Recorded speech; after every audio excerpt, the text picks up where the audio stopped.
MeanMuggin MMA with Chinny. Welcome everybody. Welcome. Here we go again. Of course, shout out to MMA Madhouse. Chinny's proud to be a team member of MMA Madhouse. You can find them on Twitter, Facebook, and they have a website. You can also follow the Global Combat Network, and you can find Chinny's shows there too. Alright, it's brothers on YouTube. I have my own channel. Yeah, it's good. Alright, so tonight I will be joined by Jordan Bittner, fighting out of BlackSheep MMA in Edmonton, Alberta, Canada. BlackSheep MMA, yeah. Hey, evening, Jordan. How are you? Good, brother. How you doing? Oh, I'm living. You're living? Well, that's a start, yo. Yeah, you betcha. Well, so right now you're on the shelf. You got a broken hand. Yeah. Oh, was that a beer opening? I bet it was. I'm jealous. Chinny's not in training. No. Dad bod. Oh man. So what you broke that in your last fight? Yeah, I busted it first hook I threw, left hook. But it is what it is, right? It's a sport. So. It's a sport, but you came out of that fight on top, yes? Yes, I did. Yes, yeah. you did. TKO second round? No, first round, First 14 round. seconds in. That was on Unified 23, folks. And who was your victim again? Jake Poitras. Jake Poitras, who is a good guy and a top fighter himself. Yeah, no, very good guy. I respect him a lot. We're friends now. We've been talking pretty much every day since. So, well, yeah, just nothing but respect for him. He is a tough guy. They say combat draws people together. Oh, most definitely, you know? yeah. And yeah, I can see that. You know that Unified 23. Now, stellar night for BlackSheep MMA. And yes, you guys went what 3 for 4 that night? Yeah, we did. Very nice. Yeah, Ty was on that card. Yeah. Who else was on there? Cam, Dick, and Bruno Marquez. Yeah, you guys had an awesome showing that night. Yeah, we did. Yeah, everyone showed up and performed, so we definitely reached our goal. And of course, what's your record sitting at right now? It's actually 1-0. That was my first pro MMA fight. Yeah, so. I know. Chinny can't find any stats. But that's okay. I mean, that's everybody's got to start somewhere. What drew you into the MMA game? Well, I always wanted to do it. Like I don't know. A lot of guys start out young and stupid, and they get into scraps, right? And I don't know. I guess the big thing was Tim Hague grabbed me, and he thought that I could do it. He had a lot of faith in me and put a lot of time in with me. So I think that's what kind of got me into it, was just being around him. Right. And he kept pushing, and said, finally, let's do this. Well, how does a small town boy from Debden, Saskatchewan end up meeting Tim? We just met, actually. We were both out one night, and I recognized him, and I went to talk to him, and we chit-chatted for a while, and then I ran into him again the following weekend, and we exchanged numbers, and he actually invited me to his house for supper, and we just started hanging out from there, and we got along, right? We're both small town kids with a big heart, so you can definitely relate to each other in that sense. So yeah, I think that's what drew us together. I don't think there's anybody really that doesn't like Tim. And no, you know, there is and there isn't, right? Well, I'm talking to really in the fight community. I mean, everybody respects Tim. Almost. And trash talking aside, Tim knows how to hunt the fight. And at the end of the day, after the fight is over, and so is the trash talking. Yeah. you know. And now you've got the benefit of training at a brand new facility. You've got Coach Tim Haig there. You got Marcus Hicks there. You're surrounded by some good people. Yeah. Oh, and that's what means the most to me, right? Like, is having a solid team. When I went into my first fight, I wasn't worried at all. It was so nice, everyone there having my back, and it's not just a team, right? It is a family. And as soon as you walk through that doors, you get that feeling. Yeah. Marcus. Mean-Muggin Marcus is. Oh, I love that guy. Marcus is, I chat with Marcus quite a bit on social media and whatnot. And of course, I seen him when he was up here with the boys for KOTC Mach 3. And that's when he gave me the shirt, actually. Yeah, right on. Well, I'm cage side for all those events, and now I'll be covering Unified for MMA Madhouse as well. What with I don't think we'll see World Series of Fighting for some time if we see them again up here.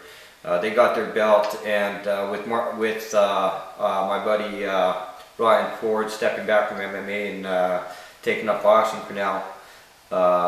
I don't think they see a draw here, and I think Unified is going to become the big show in Edmonton now. Yeah, well, hopefully, I'd love to be a part of it. Yeah, I think you will. I mean, you came out with a win, man. You know. Yeah, I just got to keep winning. Well, you got to keep winning, and no shame in the loss should it occur either. This is how things, that's just how we learn. Yeah. But what are your plans for the immediate future? Well, I'm going to get this hand taken care of and hopefully get on a card soon. I want to fight.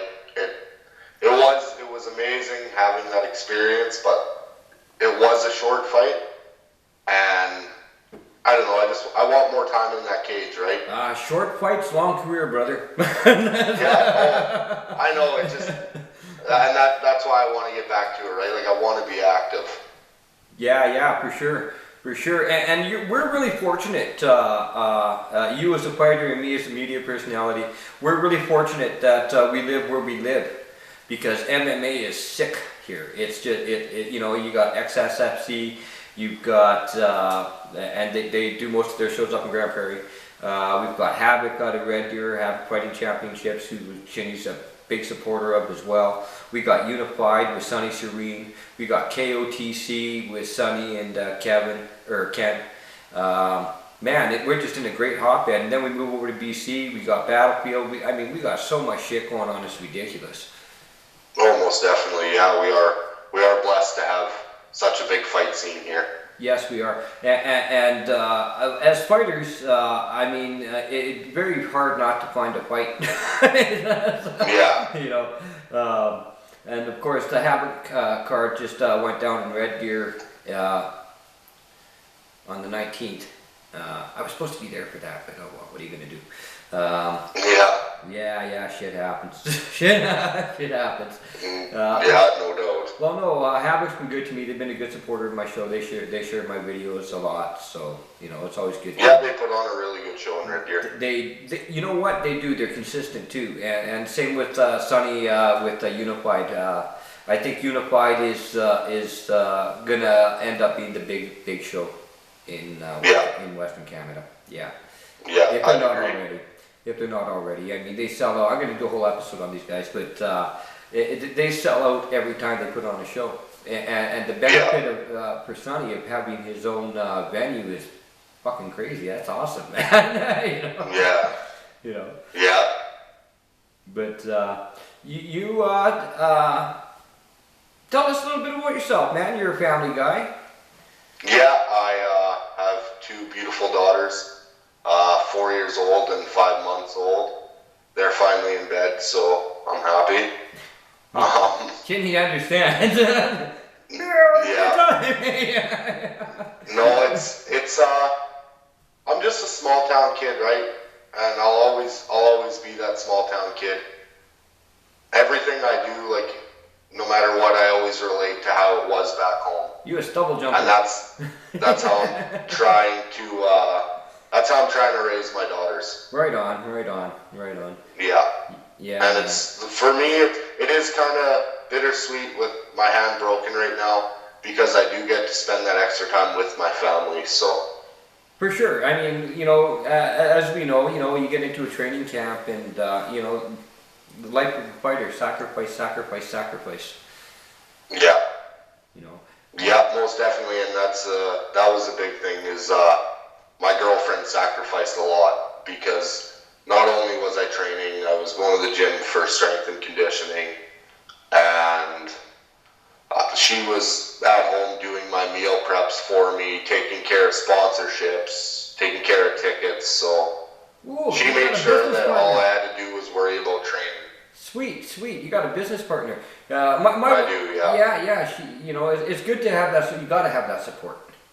Yeah. You know, I mean, even me, like I indulge. My wife indulges me like you wouldn't believe her every.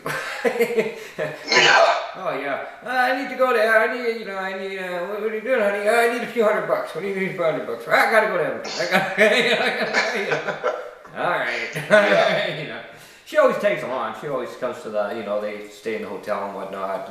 She does the West Edmonton Mall thing with the kids and whatnot. Oh yeah, right on. She's the one who, she lets me build my little studio up here in the billiards room, and she indulges me a great deal. and as a fighter, if you don't have that kind of support, generally that kind of relationship kind of crashes and burns, so to speak. Yeah. Yeah. As long as you can find some time for them too, right? Yeah. That's a big thing. Very important. Sometimes you have to make a sacrifice and take a day off of training. So. Well, and when you guys are, in a camp particularly, I mean, that's, from morning, from the minute you wake up to the minute you go to bed, you're in training mode. Yeah. And once you get in, I know a lot of fighters, and once I've heard it, man, they get focused into that mode, and a lot of them tell me straight up that they're just cocksuckers for the first. Oh, yeah. Yeah. Well, it was funny because the one day I came home from training and I'd been wearing a brace because my knee was bugging me a bit, and finally it gave out on me, and I was in so much pain that I couldn't even move, and I was pissed off, and that was the biggest smile I've seen on her face in a long time, because then she knew I was stuck at home for a little bit. Yeah. So yeah. She knew I wasn't going to the night session of training, so she was pretty happy about that. Ah, cool. Yeah. But you guys train pretty hard. I know I follow Marcus, I follow Tim on social media, and I mean, you guys Shark Tank an awful lot. I mean, you guys go hard. Yeah, that sucks. It sucks. I went hard, yeah. I did go hard in my training camp. Would I have liked to go harder? Yeah, most definitely. I was battling injuries pretty much every week. I had a new injury, and I don't know. I guess I understand a lot more now after having a fight, that as soon as I get back in, like I want to go 100 times harder. Oh, for sure. I want to give it 110% every single day that I'm in there. So. Well, I mean, you're surrounded by guys that want to do that as well, so that motivation factor is always there. Yeah. Even I mean, Marcus, poor guy. I mean, he was looking so forward to fighting at World Series of Fighting 21, and of course that didn't work out for him because he had some issues. Yeah. And that's most unfortunate. I was looking forward to seeing Marcus in the cage again, but we'll see him there soon enough. But here's a guy, him and Tim, they never train, 99%. They're 150% every time, Yeah.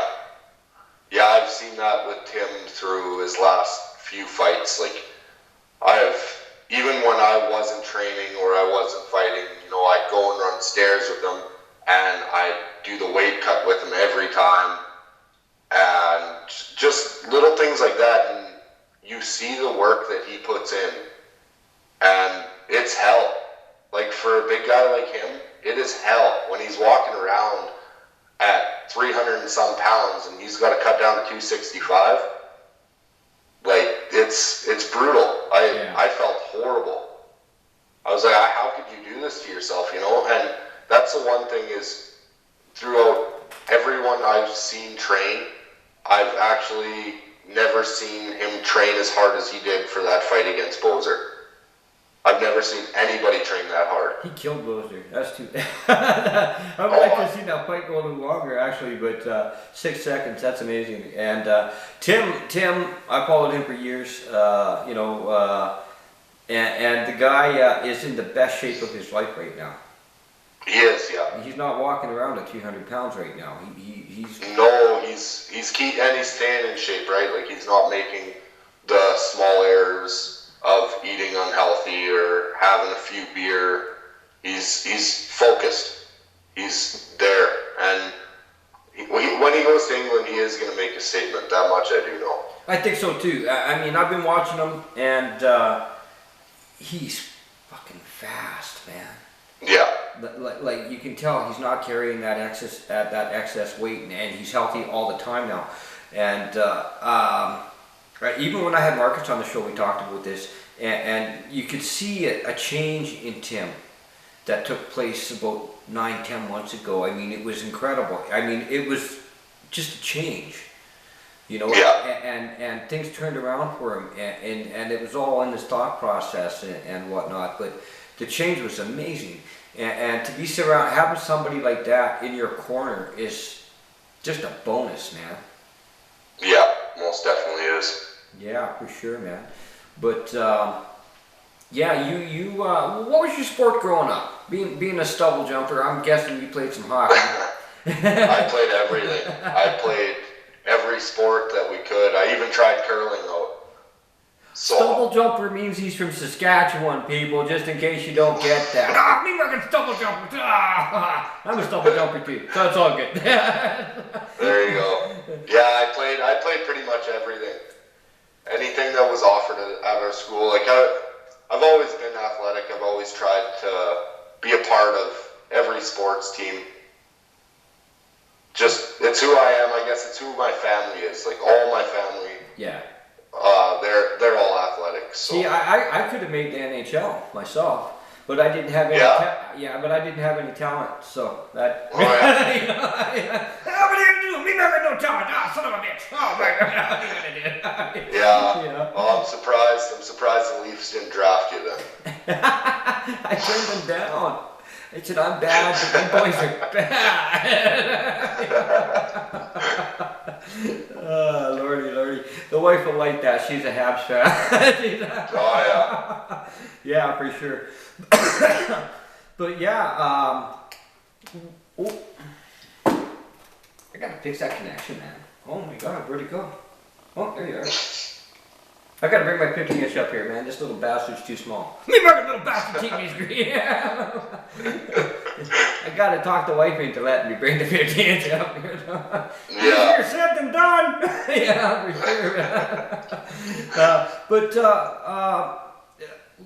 growing up, were you involved in any combat sports? No, I did boxing for a little bit. Yeah, I don't know. It just mainly, like, when I moved to Alberta, things are a lot different back home than they are here. And when I moved here, it was extremely hard adjusting. Yeah. Because the beliefs, I guess, in some sense are a bit different for 18-year-old kids, right? So I'd come here and show up to a party and someone would hit a girl and I lose it. And that's pretty much how everything went for me, and it just seemed that every single time I was going out, I was getting into trouble that I shouldn't have been getting into. Right. But I couldn't just stand around and let things happen, right? Like there were times on White Ave, I seen an old lady get beat up by a 20-some-year-old kid, and other people walked by and didn't do anything. So yeah, I think with the city people like that, they just get desensitized to it. You know what I mean? And people are afraid to get involved because things have changed so much now. You just don't know when someone's gonna fucking pull out a knife and maybe shank you or fucking pull out a gun on you. Or you don't know if you've got 20 fucking buddies who are gonna fucking gang jump you and boot fuck you, you know? It's a tough fucking, you know, it's hard for people to get involved now. Fear just keeps people back. Yeah. You know? Yeah, most definitely. It just, like, it was hard to believe what I was seeing, because if any of that stuff would have happened back where I'm from, you probably wouldn't have been around. Yeah. I lived in small towns most of my life now. I'm from Saskatoon actually, but I've lived in small towns most of my life now, and I just don't. I see. I can't stay in the city long. I just got to get out. Yeah. But you're living in Sherwood Park. Yeah, we just. When I first came here, I was living in Sherwood Park, and I lived in Edmonton for the past 2 years, and it was time for a change. So we're back in Sherwood Park, and the family's happy, so that's all that matters. Yeah, for sure, man. Yeah, family's everything. Like, we're out here, you know, a lot of people say we live out in the boonies. I have internet problems like you wouldn't fucking believe out here. But I'll tell you, it's ridiculous. But I tell you what, I wouldn't change it for nothing. I got a nice yard. I can go fishing anytime I want. I throw a rock hard enough, I can hit the lake from my door. You know, it's well, okay, maybe I can't throw a ball 100 yards, but whatever, you know what I mean. It's like 100 yards from my front door. And you know, nature's right here all the time. It's cool. It's awesome. And I wouldn't worry too much about internet. Back home, I think for a good 3-4 years, one of my friends, Lane Hannon, he was the only guy I think that had high-speed internet in the whole town. We all had dial-up, so everyone ran to his house. Yeah. You know what though? Yeah. I'm told dial-up would probably be better for me than satellite. Yeah. And until you want to download a song, it takes 2.5 days. Well, I tell you what, man. This show here, I keep it under half an hour because even half an hour, it's going to take 6 hours to upload. Oh, really? Wow. Yeah. It's ridiculous. Yeah, I'll be in bed. I'll get up in the morning and I'll finish uploading it in the morning, because then it takes another hour to process after it's uploaded. It's fucking ridiculous. That is pretty insane for sure. Yeah. That's a long time. Yeah. But what are you gonna do? You know, you take the good with the bad. You know, I love where I live. I wouldn't change it for nothing. That's good. We're totally, you know, we're in Cold Lake, but we're on the last road. We're actually 16 minutes out of town. Okay, right on. But we're in town, if that makes any sense to you at all. Yeah, you bet. Son of a bitch. This TV's pissing me off. It's gonna end up in the lake. It's gonna end up. But yeah, man, lots going on. Okay, we had let's talk Ken Shamrock. Oh, okay. What did you think of that fight, brother? Really? Yeah. What did I think of that fight? I don't know. I'm probably gonna fall asleep talking about it. It was horrible. It was brutal. I thought they were. It looked like it was set up. Like I've never seen a fight that slow. And I'm not taking anything from Ken Shamrock. Like, he's a great fighter, but his days fighting are done. For sure. And he says he plans on fighting more yet, which is kind of a scary thought. I hope nobody signs him, but somebody will just for the ratings and ticket sales. But I don't think it was fixed. I hear people talking it was fixed, but I'll tell you what, Ken Shamrock has always packed a lot of muscle on his body. Yeah. And I'll tell you what, he gassed quick, no doubt about it. And I bet you even before he applied that choke, his arms were burnt already. Yeah. You know, and he just had probably. nothing to put I don't into know. it. I think his time is done in the cage. For sure. It should be anyway. Who else fights at 51? Nobody, man. Yeah. It's just not happening. You know what I mean? No. I mean, I'm guessing he needs the money. I'm guessing he didn't manage his finances that well. But you would think that he'd be able to just open a gym somewhere and do very well. You'd think, yeah, with his name. His name is definitely big enough to do that and make some money. But the problem is if he doesn't have the money, then he needs someone to back him, right? Yeah, for sure. And if he doesn't have that, then I guess he's got to do what he's got to do. But like at the same time, he's got to remember that he is that old and his best days are behind him. So. Okay, how about this? Joanna Georgia Jibitsky. Me fuck that last name. Now she's a bitch. Yeah, I don't know how to say that last name either. What a beast. Oh yeah, most definitely. What a beast. I think she holds on to that title for a long time. Yeah. Yeah, I can't see anyone touching her. No. She. I mean, it's funny because people are talking about her being the best striker in the game. And she very well could be. That was something else, man. She butchered Panay. I mean, wow. What else was done? Conor McGregor, Jose Aldo. Is it gonna go down? Yeah, it's gonna go down. I think so too. Yeah, it will. I think so too.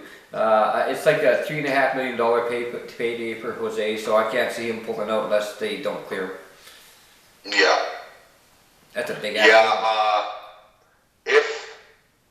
If Aldo goes to put on a show, McGregor's gonna win that fight, and if Aldo sticks to his game plan and just fights smart, he'll win, but it'll be a boring fight. I agree, but I think McGregor's in his head, and I think he's going to make Aldo make a mistake.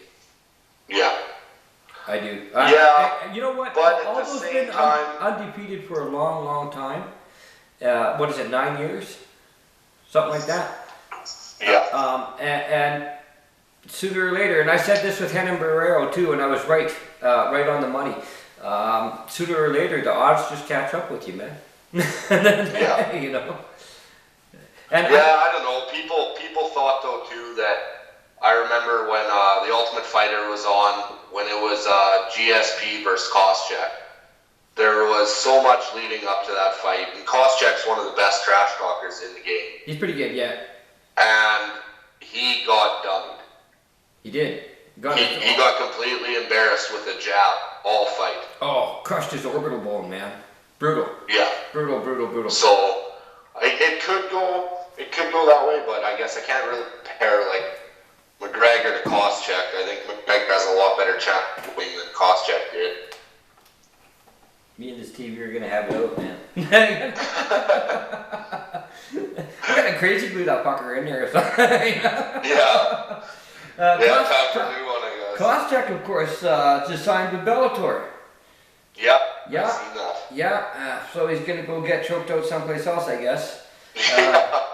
Hopefully. I like Koss. I always have, actually. I'm probably, one of those guys. I like Sonnen when everybody hated Sonnen. Same thing. Oh yeah. And now everybody's on Sonnen's nuts every time he opens his mouth. Koscheck, I think he was great at selling fights, man. Plain and simple. And people got to remember that's what the trash talk's all about. I've made fun of Koss. There's not too many fighters I won't make fun of. Sorry about that. But but you know what I mean? It's kind of what my show's all about. If you ever see some of my freewheeling shows, they're pretty crazy, man. I have a lot of fun with them. My favorite is going after John Jones. Yeah. That's why I'll check that out. That's why I wear the safety glasses. Never know when that fucker's gonna poke your eye out. Oh, me fucking John Jones, that son of a bitch. But yeah, we should probably wrap this up before my camera time's out on me anyway. Are there any sponsors you want to give a shout out to, brother? Yeah, they're all right here. I'll show them, and then I'll say who they are. I have Knoxvilles Tavern.